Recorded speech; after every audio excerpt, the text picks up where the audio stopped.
بسم اللہ الرحمن الرحیم۔ معزز ناظرین و سامعین، السلام علیکم ورحمۃ اللہ۔ ہم اپنے قرآن اور تسخیر کائنات سلسلے کے نئے ویلاگ کے ساتھ حاضر خدمت ہیں۔ یہ اس سلسلے کا تیسرا پروگرام ہے۔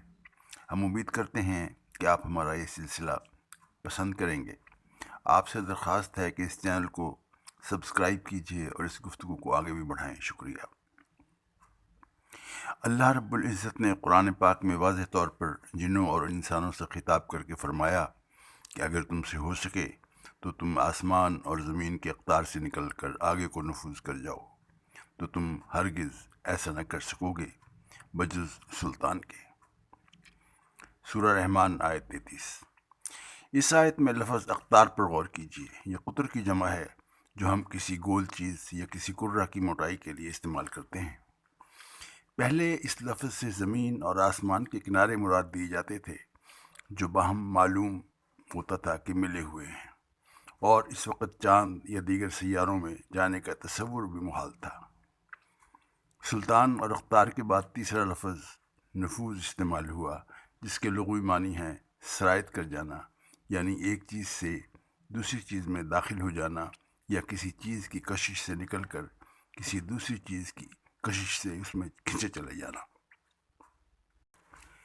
زمین کی کشش اتنی بے پناہ ہے کہ عام طاقت سے اس سے باہر نہیں نکلا جا سکتا، اور قرآن نے اسی حقیقت کو اس آیت میں بیان کیا ہے۔ اس حقیقت سے اب تو ایک عام طالب علم بھی بخوبی واقف ہے، مگر خیال کیجئے کہ اس حقیقت کو 1400 سال پہلے قرآن نے واضح اشاروں میں بیان فرمایا۔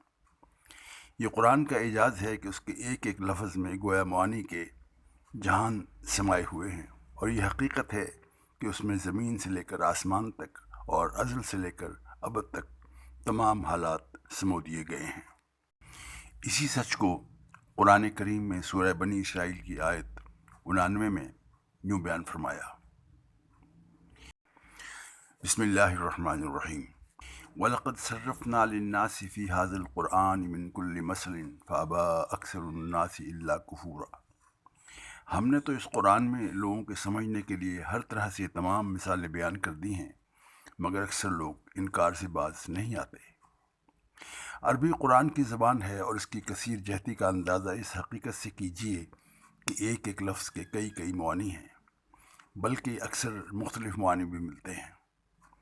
حضرت گنج بخش رحمۃ اللہ علیہ اپنی شہرۂ آفاق تصنیف کشف المحجوب میں فرماتے ہیں کہ قرآن کو سمجھنے کی 8 جہتیں ہیں۔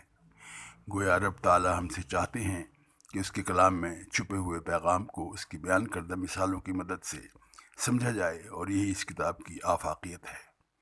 تسخیر کائنات کا ہمارا سلسلہ پروگرام جاری ہے۔ اگلے ویلاگ میں پھر حاضر ہوں گے۔ اور اب آخر میں آج کی بات، انسان کا اصل حسن اس کے اخلاق ہے۔ اجازت دیجیے۔ اللہ حافظ و ناصر۔